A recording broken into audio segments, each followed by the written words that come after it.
Hello and welcome back to another video on the Computer Dynamo channel. My name is Aaron and today we're going to be taking a look at the all-new iPhone 12. This iPhone 12 is in blue and it's a 128 gigabyte model, so let's get started. Now, as a little bit of a backstory, I will pause. I know I did say we'll get started. I currently have an iPhone XS, which has served me quite well. It's actually what I'm using to record this video right now. But basically, I have this iPhone XS. There was no real impetus to upgrade the phone because it still runs quite well and I'm quite satisfied with it for the most part. But I just recently decided to switch over carriers, and so when you add a new line to a carrier plan, they often incentivize you with deals on rebates and credits to your bill, which essentially equate to getting a new phone for free. And in this case, the carrier I'm testing out is T-Mobile. I'm not sponsored by them. They're not really doing anything special for me versus anyone else. But they have a special get an iPhone 12, I think, on us or something like that, a promotion where when you add a line or start new service, you can trade in an iPhone and get essentially a higher trade-in value. But the caveat is that they dole out the trade-in as credits over the financing period. So in my case, it's 30 months. For some people, it might be 24 months. So they like to keep you locked in essentially into their service. Even though you're technically not contractually obligated to stay with them, you'd have to pay off the balance and then you would forfeit the remainder of the trade-in, as the best as I can tell. But with all that aside, that was the impetus for me upgrading my device. It seemed like a deal I couldn't pass up. Since I like to upgrade my iPhone every 2 years for no other reason than just freshening up the technology, trying out new things, keeping up with the faster internals that will hopefully power newer iOS versions more effectively. These are reasons why I keep up. Otherwise, I'm not some crazy photographer. I don't really need a very special camera or anything that the iPhone XS didn't do already in spades, let's be honest. But the opportunity arose, and so I am taking advantage of it. So I have to send back this XS, but it's been a good phone to me for the most part. But of course, we're using that to film this since this one's not yet unboxed. So I've not actually seen an iPhone 12 in person yet. This is the first time I'm seeing it. This is the first time I'm seeing the box in person. I've only seen it in a couple review videos. But it's quite new, and I haven't been going out to, really see these devices in person for obvious reasons. People are trying to socially distance, so am I for the most part, trying to be responsible with that, and, quarantine somewhat, for my benefit and for the benefit of others. Hopefully everything will blow over, if you know what I mean. If you're from the future and this did not age well, that's fine. It's better that you don't know from this. So let's get started. I'm going to first comment on the box. I like the new packaging. Of course, Apple packaging is always phenomenal, especially in aesthetics. Now, this was sent to me in an outer box, a brown box from T-Mobile. The box really wasn't that great because it was not padded inside, so it kind of bounced the phone around. I was not happy with that, but hopefully the iPhone box was sufficient in shipping. Very slender compared to prior iPhone packaging. Of course, this one does not include a power adapter, which is unfortunate, nor does it include headphones. Now, personally, I'm going to give my opinion that this is kind of another excuse for Apple to charge for these accessories, which should be ultimately included as they were in prior generations. Once again, I haven't purchased an iPhone since iPhone XS, so I know that this may be nothing new for people who purchase iPhone 11 or iPhone 11 Pro or some of these other models or the new SE. I can't speak from that experience, but I can say that to take away a power adapter, which is an essential item, I really think that that's kind of a bit of a money grab, if you ask me. I'm not one to generally criticize these things, but considering it uses USB-C, I would either have to use my older cables, which might not charge the device as fast. I'd have to look into those specs, or I would have to spring for a new adapter. Now, currently, I'm not in the market for a new adapter, but I might consider it. I'm looking at the new MagSafe, which I don't know what the big hoopla is about, except for the fact that it maybe can charge, I think, at 15 peak watts, as opposed to like 7.5 watts or some of the other lower powered wireless charging options. But I'll have to look into that. I know it can leave somewhat of an impression on the back of natural material cases, like the leather cases, which I tend to like. So that may be a problem for me. I will see. But the headphones, I'm not that bothered by it. I never really use the headphones to begin with. I like to use my own headphones. And quite frankly, I use some wireless earbuds when I'm doing a walk around the neighborhood or exercising. So not a huge deal, but I do like the slim packaging. I think it's very aesthetically pleasing. And I think we will just proceed with opening up the box. So nice, easy to open tab, as has been employed in some of the previous generation products. Okay, we'll just open that up nice and lightly. See, we can preserve the original shape of the box just like that. So we'll put that to the side. And as you can see, we have a beautiful box there. We're going to open it up. I'm going to open it. It is my phone after all.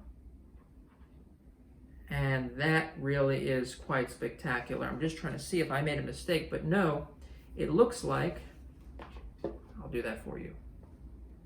If you open it up, the back shows first, which is quite interesting. I think they make the back the focal point, and I think in many respects it should be the focal point, because, you know, when you look at it, the front, I mean, besides the more squared industrial design that was employed in this phone, which is reminiscent of phones like the iPhone SE, phones like the iPhone 5S, going back to the iPhone 5, in fact, iPhone 4, in fact, but really the iPhone 5. This is really a throwback to those designs. And the iPhone 5S was one of my favorite phones of all time, relative to its competition and relative to what came before it. It was kind of a big deal as far as all the great things that you received in the iPhone 5, but faster with improved cameras and all this kind of stuff. Right now, the reason why, like I said, I upgraded was because of incentives given through my new carrier. But otherwise, I feel like the pace of technology, as fast as it's moving, is not enough to, you know, draw me to purchase the phone, let's say for full price, or to purchase it even in installments where I'm not, you know, as severely incentivized. So, you know, the little design changes that they add, whether they be for performance or for aesthetics, is not really what draws me to it.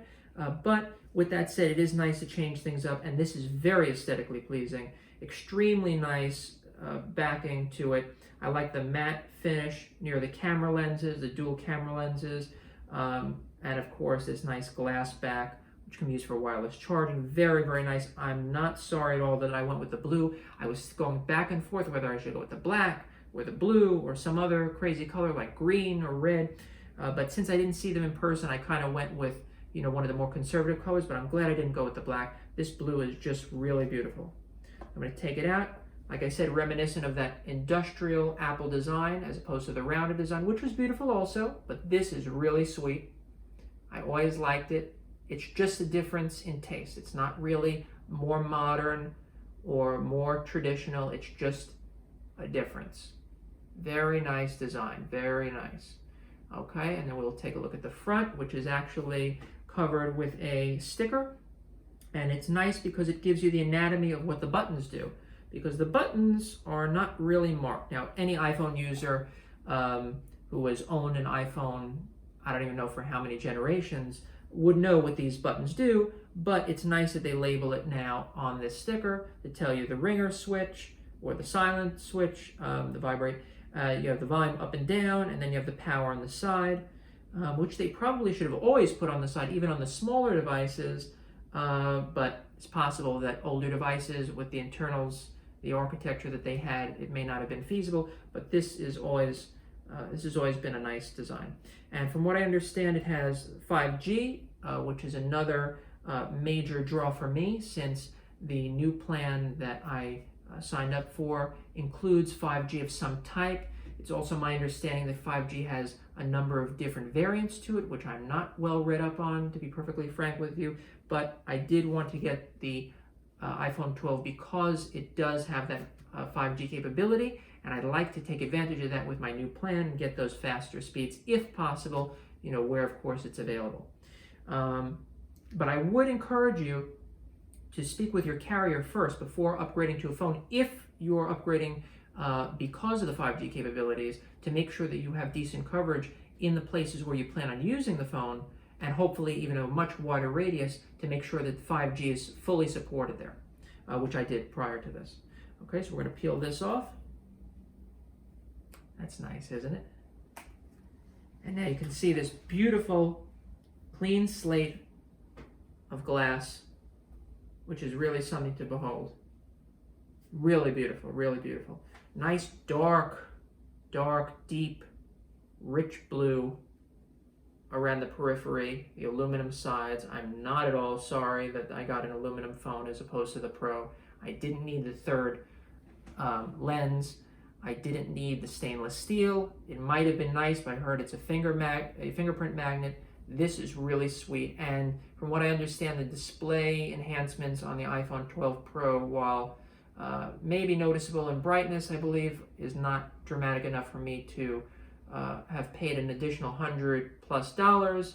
Some of you might call me a cheapskate, but honestly, I didn't need this phone to begin with. Like I said, I was incentivized, so I sort of persuaded myself. But this is really nice. Like I said, the contrast in the finish, it's just beautiful. The color was, this is a really classy looking phone. And to go with this, of course, we have some accessories. I'm going to lay this down. There's really no good place to put this, but I'll hold on to it. I'll lay it down on here, actually. You do have your cable, not really accessories. One accessory, your charging cable, okay, Lightning to USB-C, which fortunately I do have this connection on my, I believe on the back of my dock, which I've reviewed, the StarTech dock, which I've reviewed on my channel, and also some, booklet materials in here. Seems to have some sort of SIM popper, maybe. Yep, that's a nice touch. They include a SIM popper. So anyway, simple box, simple packaging, beautiful nonetheless. Includes that little cable. I'm hopeful that you can still use the older charging cables because I don't like to disturb these cables when I don't have to, especially since I can't take full advantage of the higher speeds, of our rate of charging if I don't have the special adapter. But we will power this puppy on. Holding it down for a couple seconds. And it really is beautiful. There's one speck of dust that's driving me crazy, but I don't want to put my finger to it. There we go, just blow that off. And isn't that beautiful? Hello, it's welcoming us. And we can just swipe up. And then I will proceed to set this up from here, but I'm not going to bore you with these details because realistically, I'm probably going to set it up as new, test a few phone calls, test the data connection, run it through its paces for some very basic functions, and then I'm going to restore it and, first back up the data from the XS onto my laptop, restore it using iTunes, and then port the number over. I'm not sure if I'll do that before or after, but at first I just want to see the service and see how that works. But that's what I plan on doing. One other thing I do want to mention is that I did purchase a leather case, the official Apple case, which is quite pricey. I've enjoyed these cases on the past two iPhones I've owned, on the XS with the metal buttons, very nice. On the 6S, it didn't have the metal buttons, wasn't quite as nice, but was still very nice. I had it in blue then I got it in like a nice dark green, and here I decided to go with the dark blue. So let's take a quick peek at that, shall we? I don't think it warrants a whole nother video, to be honest with you. I like the new packaging on this. Slim, similar to older packaging. However, what they've decided to do, and it's very apparent to me, is that there's no more pull tab that would normally seal the product, which made it always difficult when you were in the store and someone would tear it open to try on a case. and then it would be very obviously not new for the next person or for yourself to purchase that case. Now they've sort of made it a little bit more ambiguous, which doesn't necessarily help the consumer so much more, but does help their bottom line, I'm sure, because they don't need to dispose of as much product because people might tear open the seal. So it's apparent what they've done is they've made it such that you just pull and it sort of pops the lip of this little drawer out of the outer box. And when you want to recase, you just, God, making me look a little bit weaker than even I am. So you just snap it back in. All right, but essentially you're not going to be doing that over and over. It's just an interesting packaging design change that I noticed. It's a beautiful case, very minimalistic, probably not worth the money that I paid for it, but so far, oops, I don't want to get that wet. So far, it is worth it to me, and we will see if it stays that way. I like the little raised edge around the camera area. Let's see if I can take it out without scratching it. This is MagSafe 2 compatible, if I am saying that right. I believe it's MagSafe 2, they say. Anyway, the new MagSafe for iPhone charging. And basically it'll, yeah, you can see inside there's like a little ring around here. And somehow this communicates with the phone, or the phone is aware that this case is on it, and then it allows the pass-through charging using the MagSafe adapter to magnetically attach there and then charge the phone at those faster rates, which is, you know, I guess wireless, but kind of tethered when it's magnetic. So anyway, I'll probably put this on shortly. I mean, I can try it on now just so you can see what that looks like.